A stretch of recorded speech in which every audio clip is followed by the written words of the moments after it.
Dirrell, the victorious Caleb Plant, ladies and gentlemen.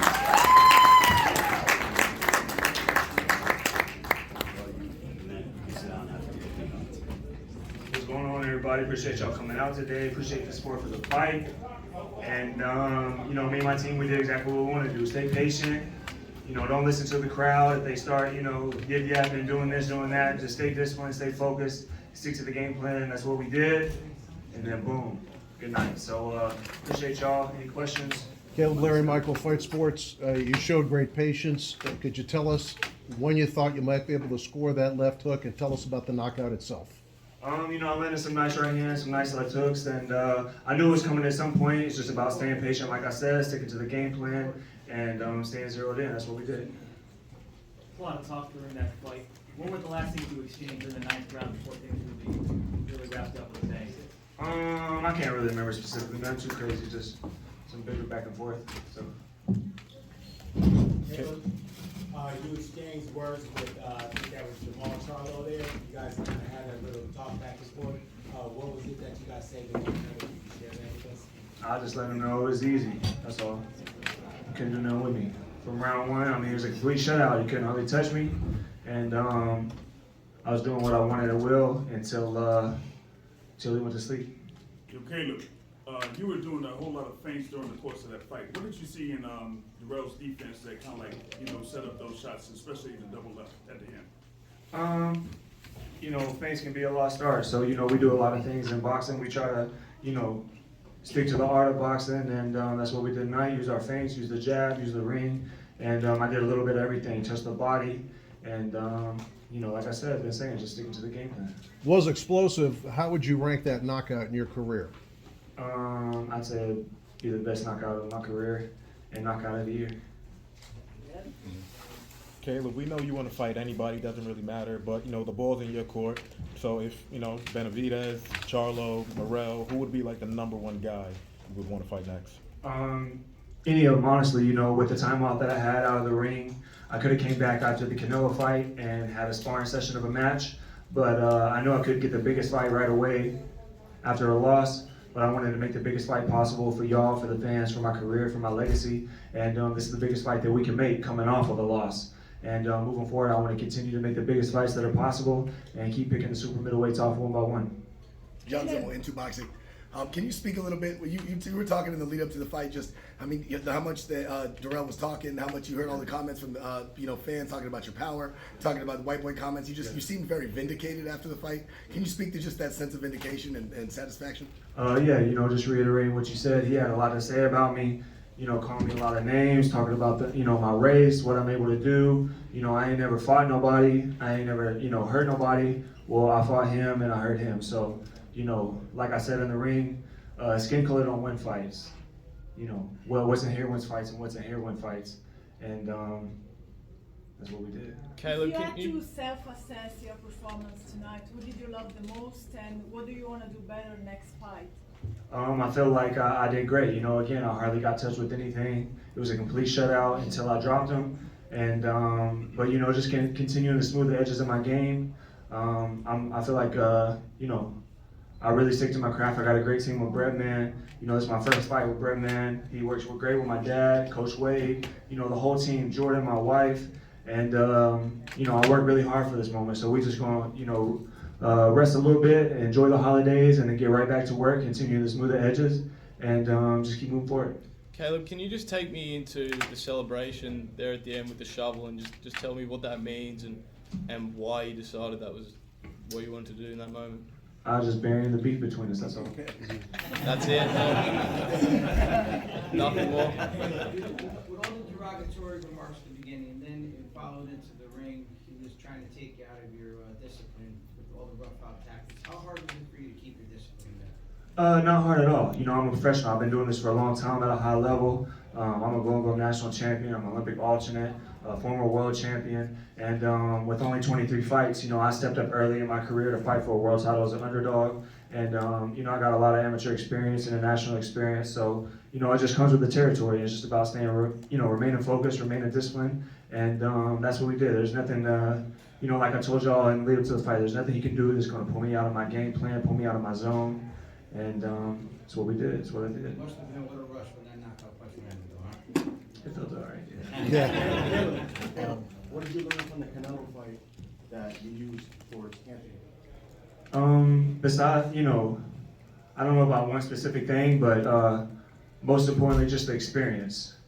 You can't buy experience, you can't borrow, you got to go through the fire to get it.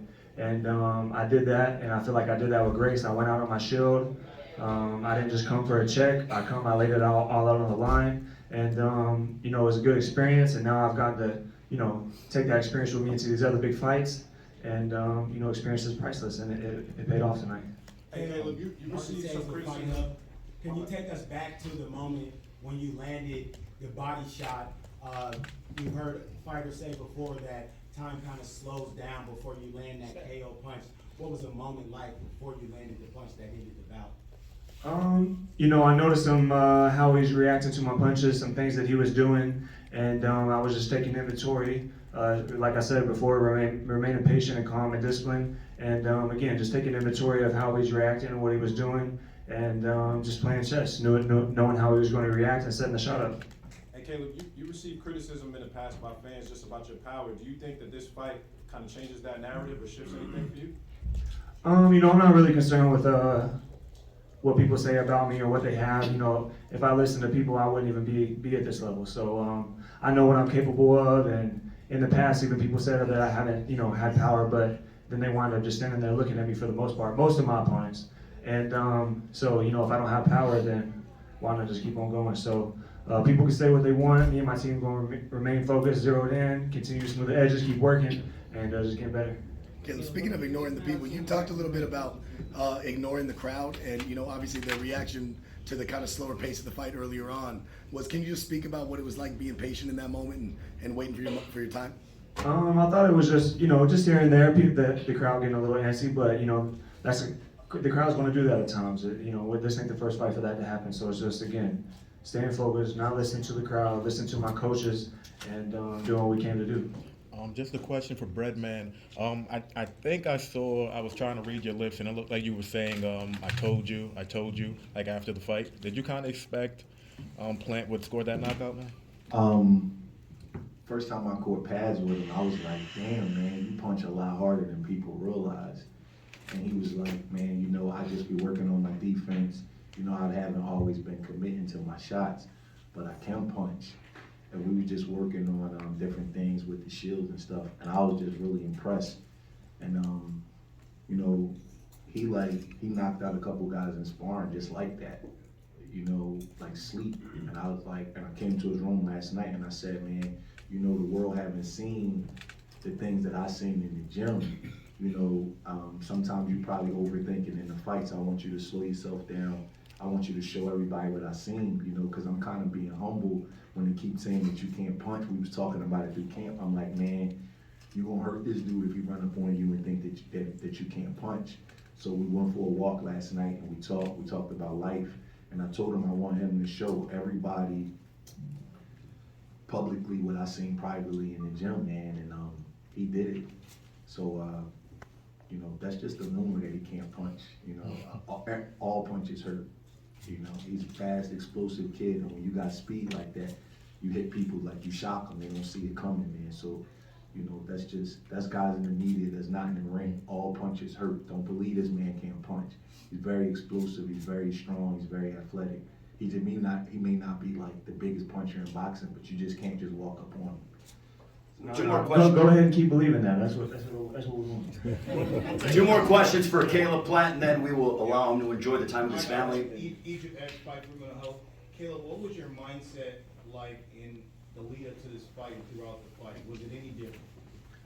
No, just focus. And like I said before, just with that big fight, I've headlined Fox shows before. I've headlined big fights before. Obviously, with my last fight and everything that came with it, just carrying that experience over into this one. And this was a big fight as well. And again, just staying focused. I think it's a testament to my focus. You see a lot of fighters, they lose, and then you're not really sure how they're going to come back, how their confidence is going to hold up. And I think I showed tonight, and not just tonight, but through my whole life, I've always had a chance to bow out gracefully. Nobody will be mad at me after everything, but I've always stayed mentally strong, kept going, kept my nose down, kept working no matter what. And I think I showed tonight that regardless of what pops up in my life, I'm gonna keep my nose down. I'm gonna keep grinding with my team in the dark. And when the lights come on, we're gonna put on a show. Last one. Later. Canelo has all 4 belts in the super middleweight division. This was obviously a big win for you. I wonder, with the belts all tied up, at least for the foreseeable future, how do you motivate yourself to go forward, and what kind of big event can you make, given that he is the champion and he doesn't appear to be giving it up anytime soon? Yeah, well, I mean, you know, I'm here to stay, and I think I proved that tonight. I'm one of the best super middleweights in the world, and you know, I'm just gonna go home. You know, I get to spend the holidays with my daughter Charlie. I'm really excited about that, and with my wife and my family through the holidays. And we'll sit down with my team. We'll sit down with Al. We'll sit down with Luis. I feel like I got the best team in boxing, and we're looking to make more big fights moving forward and continue to pick off one top super middleweight at a time until we get all of them. All right, congratulations to Caleb Platt on the victory.